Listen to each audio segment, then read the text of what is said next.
Good morning. This is Bill from Auto Europe in Naples, and today I've got this good-looking Lexus. Now, I have to say that this car tricked me a little bit. This is a 2010 Lexus IS 250 sedan.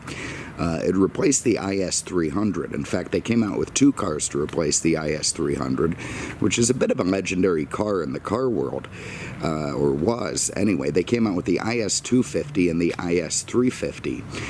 This was their entry-level sedan, and it tricked me. And when I say it tricked me, I took one look at this car and I thought, wow, you know, I want to go fast.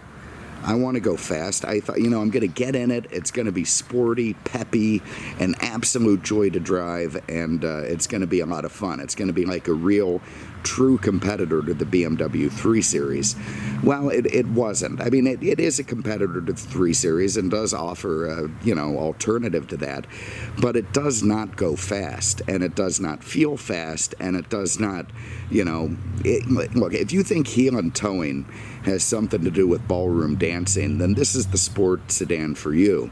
Otherwise, you know, if you're one of these guys who likes to, you know, nail it through corners and, you know, drift out and, you know, hug the wall and take turn one at 120, you're probably going to want to look elsewhere.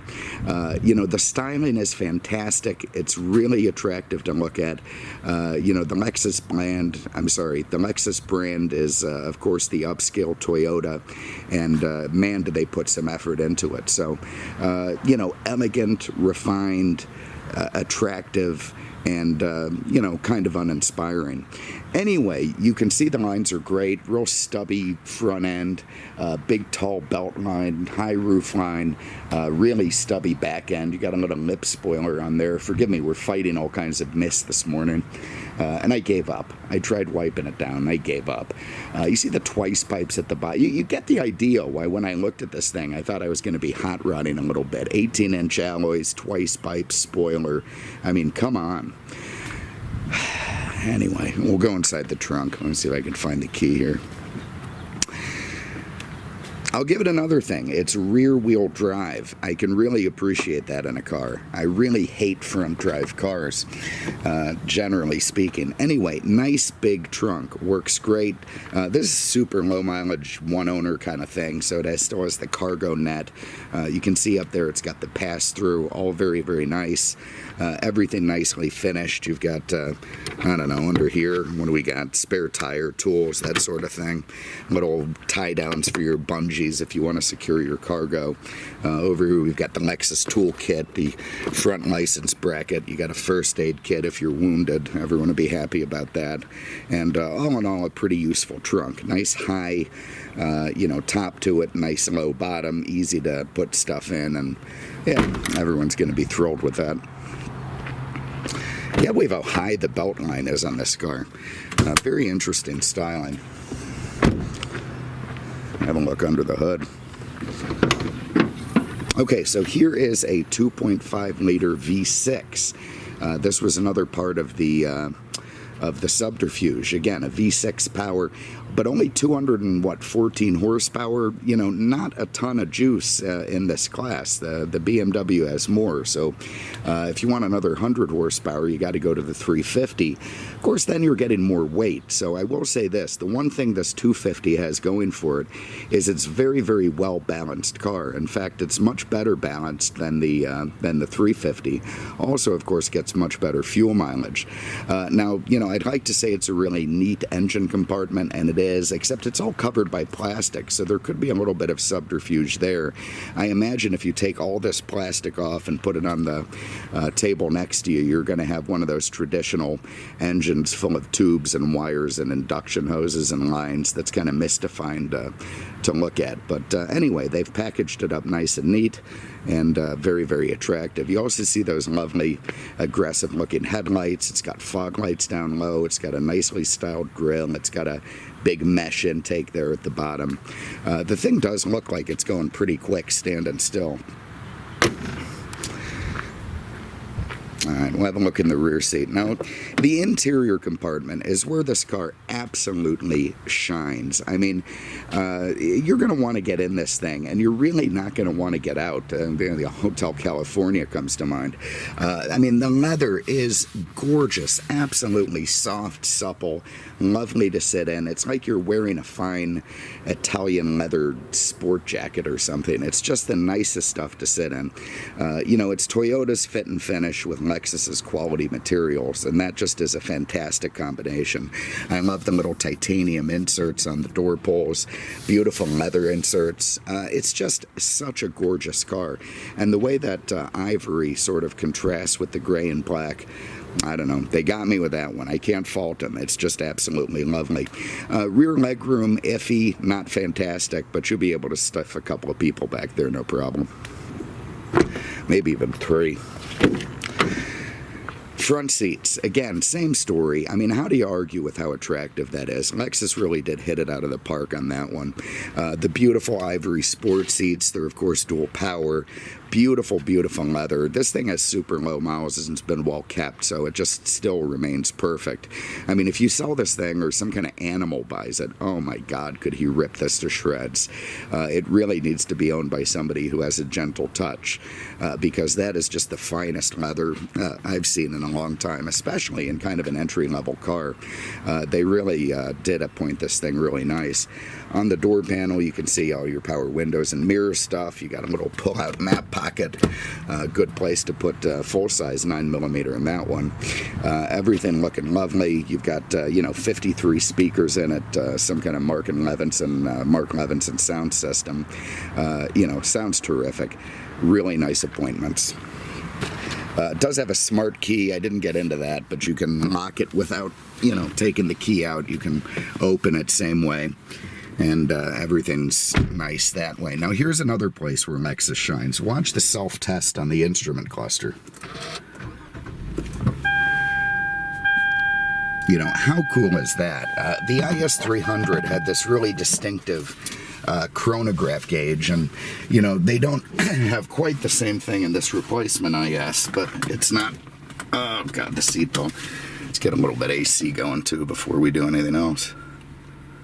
How the hell do I turn? Let's get it. No, that's not it. Oh, come on. A fan. Let's get it. There we go. Okay, anyway, so the IS300, the one, the predecessor to this car, had a very cool, weird little chronograph thing. It looked like a bright line, behind the steering wheel. This is not dissimilar, though they detuned it a little bit, but still looks pretty damn cool. Love the backlighting, love the lightsaber needles doing their swoop and sweep. It's very simple. It's somewhat easy to read, with the exception of the speedometer, which is a little bit maybe too chronography to catch at a glance, but anyway, you're not really going fast enough for that to matter. You can see your fuel, your engine temp, all very nice. You've got your PRNDL there in the middle, kind of Honda style. You see just 32,000 miles on this one. Very nice leather steering wheel with the grippities at the 10 and 2. These good-looking flippity flip panels. They look aluminum, but they're not. They're plastic, but they're very well made and they look nice and attractive. You got a multifunction wheel here for your Bluetooth. I'm not even going to try voice command anymore. I've failed. Okay, I'm gonna try it one last time. Let's see what happens. So we're here on a radio station listening to, who is this? This is Journey. Journey's good, but I'm gonna change it anyway. 95.3.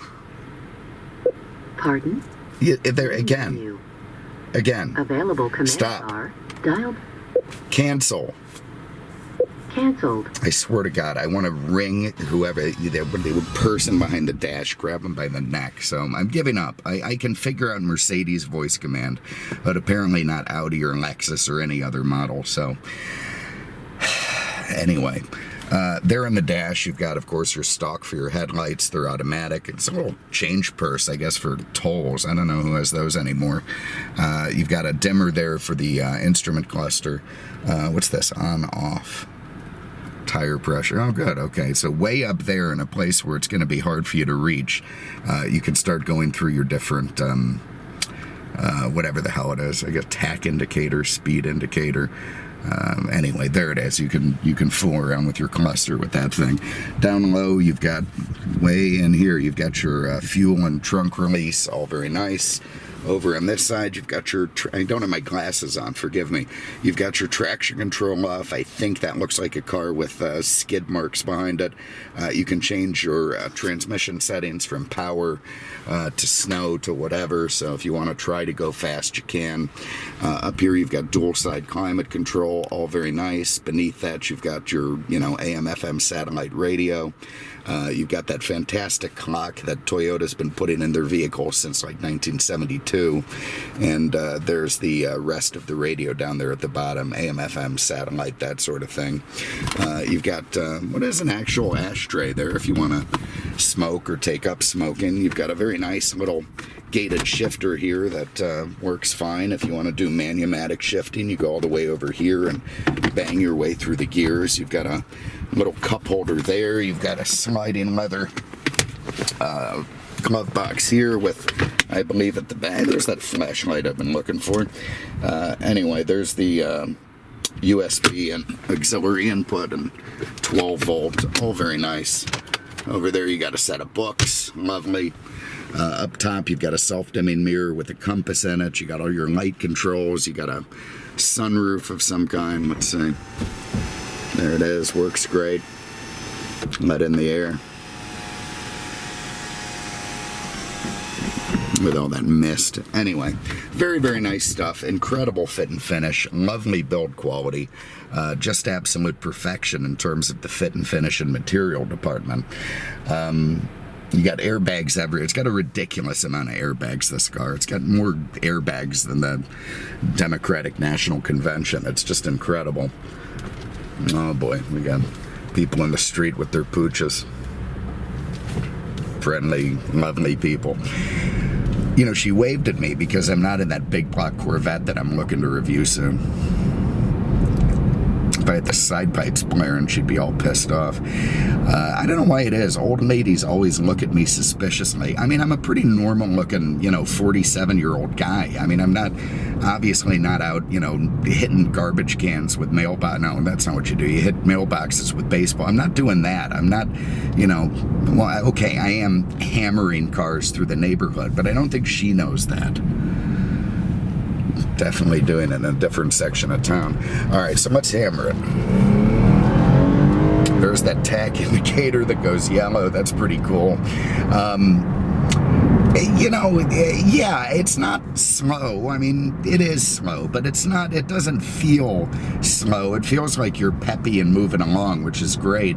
But it just isn't a throw you back in your seat kind of thing. It does, however, get really good gas mileage. It has a nice suspension. Look at that Ibis. He's playing with fire.